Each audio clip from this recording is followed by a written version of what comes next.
Hello friends, स्वागत है आपका इस YouTube channel AB judiciary zone में। आज हम लोग पढ़ेंगे माल विक्रय अधिनियम 1930 को। इसमें के सेक्शन 1 से लेकर के 6 तक को देखेंगे आज। तो आइए स्टार्ट करते हैं। तो किसी भी एक्ट के सबसे पहले दिया रहता है कि उसका उद्देश्य क्या है, वैसे ही इसमें भी दिया हुआ है। तो देखते हैं इसका उद्देश्य क्या है। इसका उद्देश्य है माल के विक्रय से संबंधित विधि को परिभाषित करना है और संशोधित करना है। तो सिंपल सा है कि माल के विक्रय से संबंधित विधि को परिभाषित करना और संशोधित करना इस अधिनियम का उद्देश्य है। आइए देखते हैं अध्याय 1 प्रारंभिक। सेक्शन 1 में दिया हुआ है संक्षिप्त नाम, विस्तार और प्रारंभ। यह अधिनियम माल विक्रय अधिनियम 1930 कहा जाएगा, जो कि इसका नाम है माल विक्रय अधिनियम 1930। इसका विस्तार कहाँ है? संपूर्ण भारत पर है। ये शब्द कि जम्मू कश्मीर राज्य के सिवाय हटा दिया गया है, आप लोगों को पता ही है। उपधारा 3 में बताया गया यह जुलाई 1930 के प्रथम दिन को प्रवृत्त होगा, यानी कि यह 1 जुलाई 1930 से लागू है। आइए देखते हैं धारा 2 में परिभाषाओं को दिया गया है। तो इस अधिनियम में जब तक कोई बात विषय या संदर्भ में विरुद्ध ना हो, तब देखते हैं कि क्या क्या इसमें आएगा परिभाषा में। तो नंबर 1 में है क्रेता। क्रेता से वह व्यक्ति अभिप्रेत है जो माल का क्रय करता है या क्रय करने का करार करता है। यानी कि दो बातों को ध्यान रखना होगा यहाँ पे कि क्रेता कौन है। पहले तो वो है जो किसी भी माल को या वस्तु को खरीदता है या क्रय करता है, और दूसरा वह है जो क्रय करने का करार करता है। अतः कोई भी व्यक्ति क्रेता तब कहलाएगा जब वह कोई माल को क्रय करता है या क्रय करने का करार करता है। दूसरे में दिया हुआ है परिधान। परिधान से क्या तात्पर्य है? परिधान से एक व्यक्ति से दूसरे व्यक्ति को कब्जा का स्वेच्छया अंतरण अभिप्रेत है। यानी कि जब कोई एक व्यक्ति है वो दूसरे व्यक्ति को किसी भी संपत्ति की कब्जा अपने स्वेच्छा से देता है, अंतरित करता है, तो वह हो गया परिधान। वह परिधान कहा जाएगा। तीसरे में क्या दिया गया है? तीसरे में दिया गया है माल का परिदेय स्थिति में होना तब कहा जाता है जबकि वह ऐसी स्थिति में हो कि क्रेता उसका परिधान लेने के लिए संविदा के अधीन आबद्ध हो। अब इसका क्या मतलब है? इसका मतलब है कि जब आप कोई भी सामान लेने जाते हो, मान लो आप किसी दुकानदार के पास गए और आपको 1 किलो चीनी खरीदना है। आप दुकानदार से बोले कि आप 1 किलो चीनी पैक कर दीजिए। जब वह दुकानदार चीनी को निकाल करके पैक कर देता है, तब वह परिदेय स्थिति में हो जाता है और उसे परिदेय स्थिति में कहेंगे। अब आइए देखते हैं चौथा, माल पर हक की दस्तावेज। इसके अंदर क्या आएगा? इसके अंतर्गत वहन पत्र, डाक वारंट, भंडागारिक प्रमाण पत्र, घाटवाल का प्रमाण पत्र, रेल रसीद, माल के परिधान के लिए वारंट या आदेश और ऐसी अन्य कोई भी दस्तावेज आती है जिसका कारोबार के मामूली अनुक्रम में उपयोग माल पर कब्जे या नियंत्रण के सबूत के रूप में किया जाता है, या जो उस दस्तावेज पर कब्जा रखने वाले व्यक्ति को वह माल जिसके बारे में वह दस्तावेज है अंतरित या प्राप्त करने के लिए या तो पृष्ठांकन द्वारा या परिधान द्वारा प्राधिकृत करने वाले तात्पर्यित है। अब इसका तात्पर्य क्या है? इसका तात्पर्य है जब आपका किसी माल पर अधिकार है और उसका रसीद या दस्तावेज आपके पास है लेकिन कब्जा आपके पास नहीं है, तो आप वह रसीद लेकर जाओगे और उसे दिखाकर माल को प्राप्त कर लोगे। तो यही रसीद और दस्तावेज माल पर हक के दस्तावेज के अंतर्गत आता है। अब आइए देखते हैं 5 में है कसूर। कसूर से सदोष कार्य या व्यतिक्रम अभिप्रेत है। यानी कि कोई भी कार्य जो या फिर चूक किया गया हो तो वह कसूर के अंतर्गत आता है। अब देखते हैं 6 में भावी माल दिया हुआ है। भावी माल से क्या अभिप्रेत है? भावी माल से वह माल अभिप्रेत है जिसे विक्रय की संविदा करने के पश्चात, यानी कि जो संविदा हुई है विक्रय की, उसको करने के बाद विक्रेता को विनिर्मित या उत्पादित या अर्जित करना है। इसका मतलब हो गया कि भावी माल वह होता है जो संविदा करने के बाद विक्रेता द्वारा बनाया जाता है या उसका उत्पादन किया जाता है या उसका अर्जन किया जाता है। अब साथ में है माल। माल से देख लीजिए आप लोग, ये इम्पॉर्टेंट है, यहाँ से प्री में क्वेश्चन बनते हैं। माल से अनुयोज्य दावों और धन से भिन्न, यानी कि माल के अंतर्गत अनुयोज्य दावा और धन नहीं आते हैं। हर किस्म की जंगम संपत्ति अभिप्रेत है, यानी कि इसमें अचल संपत्ति नहीं आएगी, केवल चल संपत्ति यानी कि जंगम संपत्ति ही आएगी। तथा इसके अंतर्गत आते हैं स्टॉक और अंश, उगती फसलें, घास और भूमि से बद्ध या उसकी भाग रूप ऐसी चीज़ें जिनका विक्रय से पूर्व या विक्रय की संविदा के अधीन भूमि में पृथक किए जाने का करार किया गया है। यानी कि क्या क्या आता है इसमें, हर किस्म का जंगम संपत्ति यानी चल संपत्ति आती है, इसके अंतर्गत स्टॉक और अंश आते हैं, उगती फसलें आती हैं, घास और भूमि से बद्ध या उसकी भाग रूप यानी कि उसके कोई किसी भी पार्ट की ऐसी चीज़ें जिनका विक्रय से पहले या विक्रय की संविदा के अधीन भूमि से पृथक किए जाने का करार किया गया हो, तो वह माल के अंतर्गत आएगा। 8 में देख लेते हैं। 8 में दिवालिया को परिभाषित किया गया है।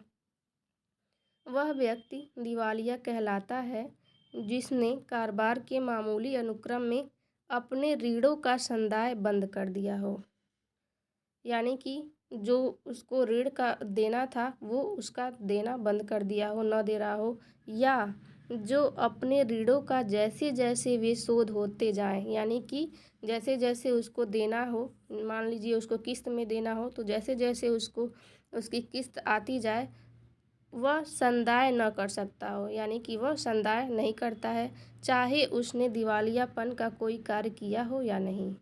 यानी कि दिवालिया से तात्पर्य क्या हो गया कि वह अपने ऋणों का संदाय करना बंद कर देता है, यानी देना बंद कर देता है, या फिर जैसे जैसे उसको शोध होता है धन वैसे वह संदाय नहीं करता है, तो वह दिवालिया कहलाएगा। 9 में दिया हुआ है वाणिज्यिक अभिकर्ता। अब पढ़ते हैं वाणिज्यिक अभिकर्ता में क्या है। वाणिज्यिक अभिकर्ता से ऐसा वाणिज्यिक अभिकर्ता अभिप्रेत है जो ऐसा अभिकर्ता होने के नाते कारोबार के रूढ़िक अनुक्रम में या तो माल के विक्रय का या विक्रय के प्रयोजनों के लिए माल के परिक्षण का या माल के क्रय का माल की प्रतिभूति पर धन खड़ा करने का अधिकार रखता है। इसका क्या मतलब हो गया, इसका मतलब हो गया कि कोई भी अभिकर्ता है, मान लीजिए एजेंट है, उसको कोई भी काम दिया गया है कि वह विक्रय करेगा या फिर विक्रय के प्रयोजन के लिए माल को रखेगा या फिर उसको देगा, तो वह क्या हो गया, वह वाणिज्यिक अभिकर्ता हो गया। 10 में है कीमत। कीमत से वह प्रतिफल अभिप्रेत है जो माल के विक्रय के धन के रूप में है, यानी कि जब हम किसी माल को खरीदते हैं यानी सामान को खरीदते हैं तो जो धन देते हैं हम उसी को कीमत कहा गया है। 11 में संपत्ति को परिभाषित किया गया है।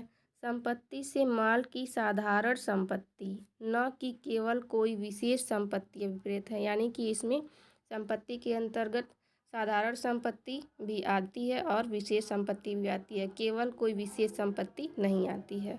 अब देखते हैं धारा नहीं है सॉरी 12 में दिया हुआ है माल की क्वालिटी के अंतर्गत उसकी स्थिति या दशा आती है, यानी कि जिस सिचुएशन में जिस स्थिति में वह माल है उसको माल की क्वालिटी कहेंगे। विक्रेता है 13 में। विक्रेता से वह व्यक्ति अभिप्रेत है जो माल का विक्रय करता है या विक्रय करने का करार करता है। इसका आप लोग नंबर ज़रूर याद रखिएगा, यहाँ से डायरेक्ट क्वेश्चन आता है। 13 में विक्रेता दिया हुआ है, परिभाषित किया गया है और इससे कौन सा व्यक्ति अभिप्रेत है, जो माल को विक्रय करता है, यानी कि जो बेचता है माल को वह विक्रेता कहलाता है। 14 में दिया हुआ है विनिर्दिष्ट माल के बारे में। विनिर्दिष्ट माल से वह माल अभिप्रेत है जो उस समय जब विक्रय की संविदा की जाती है परिलक्षित और करारित किया जाता है। यानी कि जब कोई भी किसी भी वस्तु की विक्रय की संविदा की जाती है तो उस समय जो विशिष्ट माल को के बारे में कहा जाता है वही विनिर्दिष्ट माल के अंतर्गत आता है। अब 15 में क्या दिया हुआ है, उन पदों के जो इस अधिनियम में प्रयुक्त किए गए हैं किंतु परिभाषित नहीं है। यानी कि जो शब्द या पद इस यानी कि माल विक्रय अधिनियम में प्रयुक्त किया गया है यानी प्रयोग किया गया है लेकिन उसकी परिभाषा नहीं दी गई है इस अधिनियम में, और भारतीय संविदा अधिनियम 1872 में परिभाषित है तो वे ही अर्थ हैं जो उन्हें उस अधिनियम में समाविष्ट हैं। इसका तात्पर्य यह है कि जैसे कि इस माल विक्रय अधिनियम में कोई भी शब्द का प्रयोग किया गया है और इसकी परिभाषा इसमें नहीं दिया गया है तो इसकी परिभाषा का अर्थ संविदा अधिनियम भारतीय संविदा अधिनियम से लगाएंगे। अब आइए देखते हैं सेक्शन 3 के बारे में। 1872 के अधिनियम 9 के उपबंधों का लागू होना। भारतीय संविदा अधिनियम 1872 के अनिर्देशित उपबंध यानी कि जो उपबंध भारतीय संविदा अधिनियम के निर्देशित नहीं किए गए हैं वहाँ तक के सिवाय जहाँ तक कि वे इस अधिनियम के अभिव्यक्त उपबंधों से असंगत है माल के विक्रय की संविदाओं को लागू होते रहेंगे। यानी कि जो शब्द हैं उपबंध हैं वह भारतीय संविदा अधिनियम में निर्देशित नहीं किए गए हैं और माल विक्रय अधिनियम से संगत हैं यानी कि इसके अनुसार हैं तो वह यहाँ पे लागू होते रहेंगे इस अधिनियम के अनुसार। अब देखते हैं अध्याय 2। अध्याय 2 में दिया हुआ है संविदा की विरचना, यानी कि अब देखते हैं विक्रय की संविदा के बारे में। धारा 4 में क्या दिया हुआ है, विक्रय और विक्रय करने का करार। ये सेक्शन बहुत ही इम्पॉर्टेंट है प्री के पॉइंट ऑफ व्यू से भी और मेंस के भी पॉइंट ऑफ व्यू से, तो आप लोग इसको ध्यान से देखिएगा। विक्रय और विक्रय करने का करार। माल के विक्रय की संविदा ऐसी संविदा है जिसके द्वारा विक्रेता माल में की संपत्ति क्रेता को कीमत पर अंतरित करता है या अंतरित करने का करार करता है। यानी कि माल के विक्रय की संविदा ऐसी संविदा हो गई जिसके द्वारा कोई भी बेचने वाला यानी विक्रेता माल की संपत्ति क्रेता को कीमत पर देने के लिए अंतरित करता है या अंतरित करने का देने का करार करता है। एक भागिक स्वामी और दूसरे भागिक स्वामी के बीच विक्रय की संविदा हो सकेगी। यहाँ पर एक एग्जाम्पल के तौर पे दे दिया गया है कि एक भागिक स्वामी है और दूसरा भागिक स्वामी है के बीच विक्रय की संविदा हो सकेगी। दूसरे में क्या है, उपधारा 2 में है विक्रय की संविदा आत्यंतिक या सशर्त हो सकेगी। इसका क्या मतलब है, इसका मतलब है विक्रय की जो भी संविदा है वह पूर्ण या फिर सशर्त हो सकती है, यानी कि उसमें शर्त भी जोड़ा जा सकता है संविदा में। उपधारा 3 में दिया हुआ है जहाँ की माल में की संपत्ति विक्रेता से क्रेता को विक्रय की संविदा के अधीन अंतरित होती है वहाँ संविदा विक्रय कहलाती है। यानी कि जहाँ की माल की संपत्ति विक्रेता से क्रेता को विक्रय की संविदा के अधीन यानी जो विक्रय की संविदा की गई है उसके अंतर्गत अंतरित किया जाता है तो वह संविदा विक्रय कहलाता है। किंतु जहाँ की माल में की संपत्ति का अंतरण किसी आगामी समय में या किसी ऐसे शर्त के अधीन होना है जो तत्पश्चात पूरी की जानी है वहाँ संविदा विक्रय करने का करार कहलाता है। यानी कि जब संपत्ति या माल तुरंत आपको परिधान कर दिया जाता है, दे दिया जाता है तो वह विक्रय कहलाता है, तथा जो संपत्ति को बाद में देने का करार किया जाता है तो वह संविदा विक्रय करने का करार कहलाती है। उपधारा 4 में है विक्रय करने का करार तब विक्रय हो जाता है जब वह समय बीत जाता है। यानी कि जब आप कोई भी समय दिए हो कि इस समय को हमको देना है संपत्ति, तो वो समय बीत जाता है तब वह विक्रय बन जाता है, विक्रय का करार। या वे शर्तें पूरी हो जाती हैं जिनके अधीन माल में की संपत्ति अंतरित होती हैं। तो जब निश्चित शर्तें पूरी हो जाती हैं तो विक्रय करने का करार क्या हो जाता है, विक्रय हो जाता है। अब आइए देखते हैं धारा 5, विक्रय की संविदा कैसे की जाती है। इसमें दिया हुआ है, तो देखते हैं। विक्रय की संविदा कीमत पर माल का क्रय या विक्रय करने की प्रस्थापना और उस प्रस्थापना के प्रतिग्रहण द्वारा की जाती है।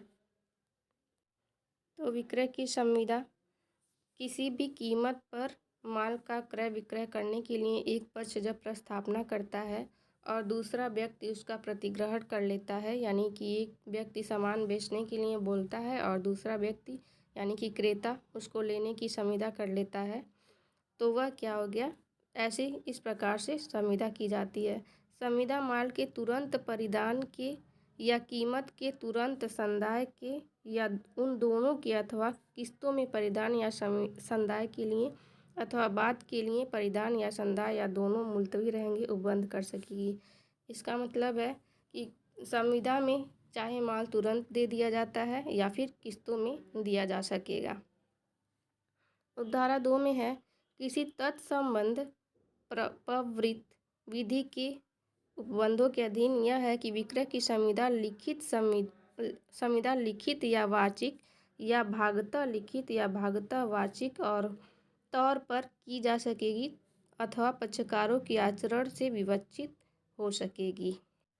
इसका मतलब है कि कोई भी जो संविदा है वह लिखित रूप में हो सकती है या वाचित रूप में यानी कि मौखिक रूप में भी हो सकती है, या फिर भागतः लिखित यानी कुछ भाग उसका लिखित में और कुछ भाग मौखिक के तौर पर की जा सकेगी। इसमें पक्षकारों के आचरण विवक्षित होंगे, यानी कि उनके आचरण के अनुसार ये संविदा की जा सकती है। अब संविदा की विषय वस्तु है, देख लेते हैं। धारा 6, वर्तमान या भावी माल। वह माल जो विक्रय की संविदा का विषय हो या तो ऐसा वर्तमान माल हो सकेगा जो विक्रेता के स्वामित्व या कब्जे में हो अथवा भावी माल हो सकेगा। इसका मतलब है कि कोई भी जो माल है वह वर्तमान माल भी हो सकेगा और भावी माल भी हो सकेगा। उपधारा 2 है, उस माल के विक्रय के लिए संविदा हो सकेगी जिसका क्रेता द्वारा अर्जन ऐसी अनिश्चित घटना पर अविलंबित हो जो घटित हो या न हो, यानी कि कोई भी विक्रय की संविदा भावी अनिश्चित घटना पर भी किया जा सकता है। तो ये हो गया हमारा माल विक्रय अधिनियम की धारा 1 से लेकर के 6 तक का प्रावधान। आप लोगों को इसका अगला पार्ट अगले वीडियो में आएगा। आप लोगों को पसंद आया हो तो प्लीज़ लाइक करें और शेयर करें और चैनल को प्लीज़ सब्सक्राइब करें। Thank you.